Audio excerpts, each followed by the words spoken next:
안녕하세요. 오늘은 좋은 통증, 나쁜 통증이라는 책을 소개합니다. 이 책은 통증을 증상이 아닌 질병으로 제대로 이해하는 데 도움을 주는 책입니다.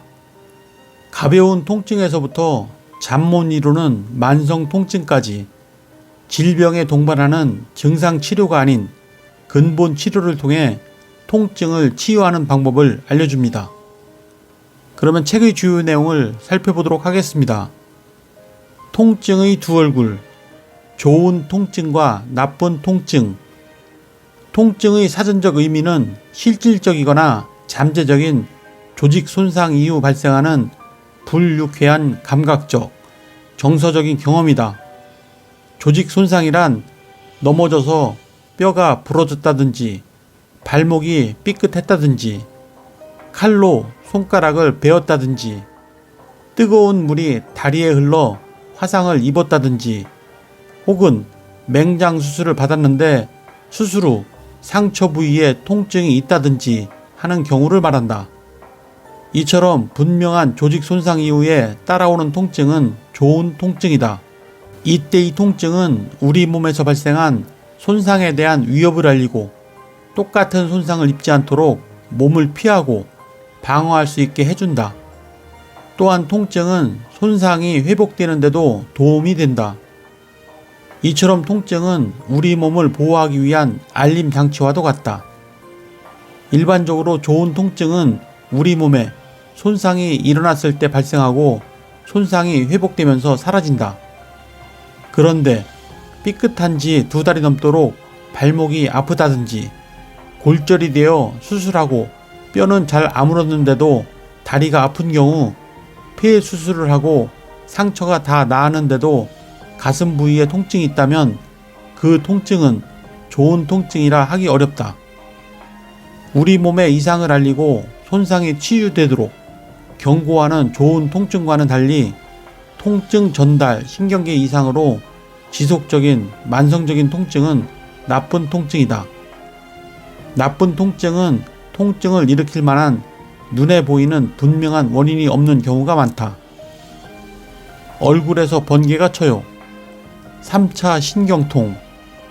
3차 신경통이란 얼굴이 감각을 담당하는 3차 신경이 분포하는 얼굴 부위에 전기 쇼크 같은 순간적인 통증이 나타나는 만성적인 통증 질환을 말한다.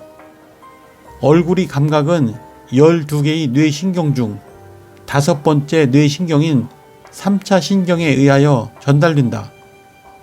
3차 신경통으로 인한 통증은 얼굴 특정 부위에서 마치 전기에 감전된 듯 혹은 번개가 치는 듯 순간적이면서도 발작적으로 발생한다는 특징을 지닌다. 3차 신경통의 통증의 강도는 통증 질환 중의 왕이라 불릴 정도로 극심하다.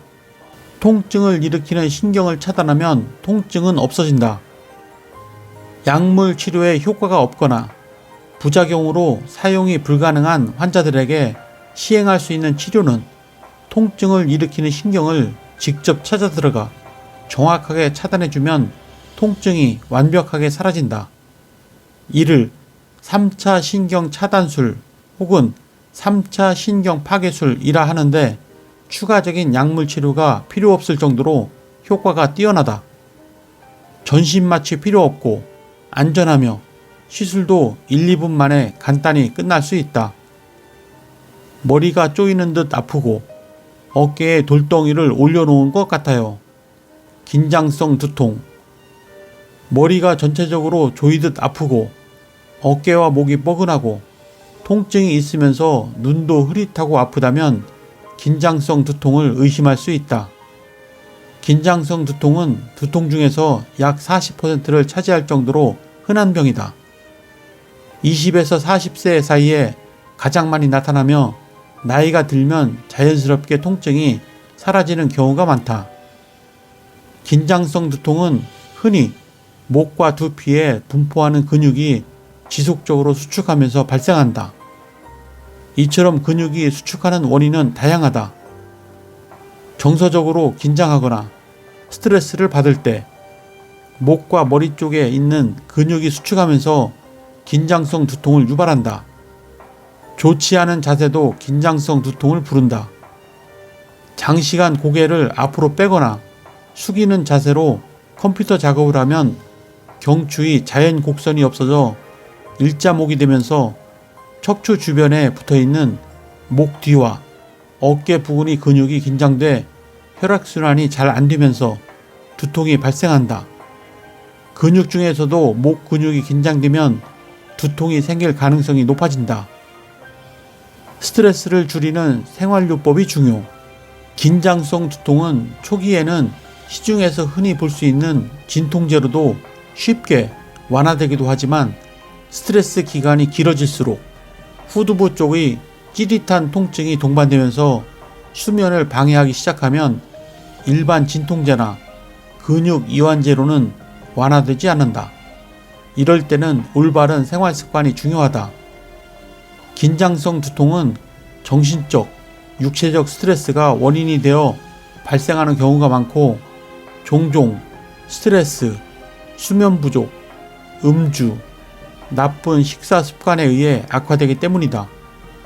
관자놀이, 목 뒤, 어깨에 딱딱하게 굳은 압통점이 있을 때는 우선 충분히 스트레칭과 마사지로 풀어주는 것이 좋다. 하지만 긴장성 두통이 오랫동안 지속되었을 때는 물리요법으로 풀기 어렵다. 이때는 통증 유발점 주사와 후두 신경치료, 교감 신경치료로 신경의 염증을 없애고 치료한다. 한쪽 머리가 쿵쿵 울리고 깨질 듯 아파요. 편두통. 흔히들 한쪽 머리가 아프면 스스로 편두통이라고 생각하는 사람들이 많다. 편두통이라고 하는 병명이 한쪽 머리라는 의미의 어원에서 기원하였으며 대부분 한쪽 머리에서 통증이 발생하기 때문이긴 하지만 한쪽 머리만 아프다고 편두통은 아니다. 편두통은 주로 한쪽 머리에서 통증이 발생하며 쿡쿡 쑤시는 양상의 심장 박동과 같은 박동성이 있는 통증인 경우가 많고 시각, 청각, 후각과 같은 감각기관에 민감하며 머리의 움직임에도 민감하게 통증이 발생한다는 특징을 지닌다. 스트레스가 가장 흔한 편두통 유발 요인이며 일부 환자에게는 스트레스가 해결된 이후에 편두통 발작이 오기도 한다. 호르몬 변화도 편두통의 원인이 된다. 규칙적인 생활 습관, 적절한 약물 사용, 편두통이라는 진단이 내려지면 통증을 유발하는 환경을 없애도록 노력해야 한다. 스트레스를 완화하고 수면 조절과 운동요법 등으로 잘못된 생활 습관을 바로잡으면 편두통의 증상을 상당 부분 줄일 수 있다. 이와 더불어 적절한 약물 치료를 하는 것도 기본이다. 뒷머리가 찌릿하고 눈까지 아파요. 후두신경통. 후두신경통이란 후두신경이 지나가는 부위에서 발생하는 두통이다. 쿡쿡 쑤시면서 전기가 지나가는 것처럼 찌릿거리면서 아프고 후두부 돌출 부위 근처의 후두신경이 나오는 부위를 건드리면 압통이 있다. 후두신경통은 후두신경은 염증이나 손상에서 나오는 통증이기 때문에 전기가 찌릿하는 것 같은 순간적인 통증이 오는 경우가 많다. 쿡쿡 쑤시고 아리는 통증이 있으면서 순간적으로 전기가 오는 듯한 통증이 뒷머리에서 정수리까지 뻗치기도 한다. 이러한 후두신경통을 머리가 아픈 것으로 생각해 일반적인 두통약을 복용하면 통증이 줄어들지 않는다. 이런 경우 후두신경에 직접 혹은 후두신경의 뿌리에 해당하는 제2경추신경의 염증을 줄이고 손상을 치유해주는 주사 치료를 하면 효과적으로 통증을 없앨 수 있다. 목 뒤가 뻣뻣하고 팔이 쑤시고 아파요. 근근막 통증 증후군. 근근막 통증 증후군은 근육이 긴장되어 통증이 유발되는 현상을 말한다. 근육은 적절한 수축과 이완을 통해 탄력을 유지하며 고유의 기능을 한다.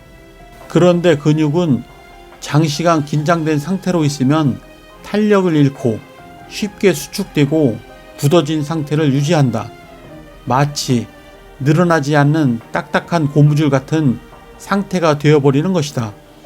근육이 수축하면 근육 내에 분포하는 신경과 혈관이 눌려 통증이 발생하고 근육을 싸고 있는 막도 자극을 받아 통증이 발생한다.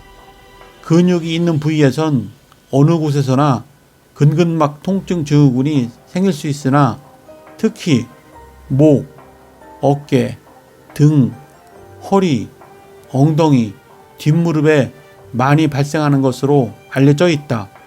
근근막 통증 증후군은 증상이 갑작스럽게 나타나는 것 같아도 오랜 시간에 걸쳐 서서히 진행된 후 증상이 나타나는 병이다.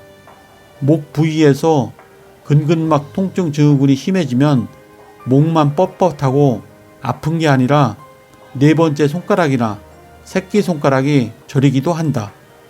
근근막 통증 증후군을 목 디스크로 착각하는 경우도 많지만 거꾸로 목 디스크인데도 단순히 근육이 뭉쳐 아프다고 생각하는 사람들도 많다. 증상이 유사하니 증상만으로 판단하지 말고 검사를 해야 한다. 네, 이상으로 책의 주요 내용을 살펴보았고요. 이 책은 생활 속 가벼운 통증부터 만성 통증까지 그동안 이름도 원인도 모른 채 고통스러워했던 통증에 대한 모든 것을 풍부한 사례를 통해 알기 쉽게 소개하고 있습니다. 최근 통증에 대한 인식이 많이 바뀌고 있지만 아직도 통증은 증상일 뿐 그 자체가 하나의 질병이란 생각이 부족해 가벼운 통증에서 만성 통증까지 병을 키우는 사람들이 많습니다. 통증에 대한 올바른 지식과 치료 방법을 이해하는 데 도움이 되셨다면 구독과 좋아요 부탁드립니다. 그러면 다음 시간에 뵙겠습니다. 감사합니다.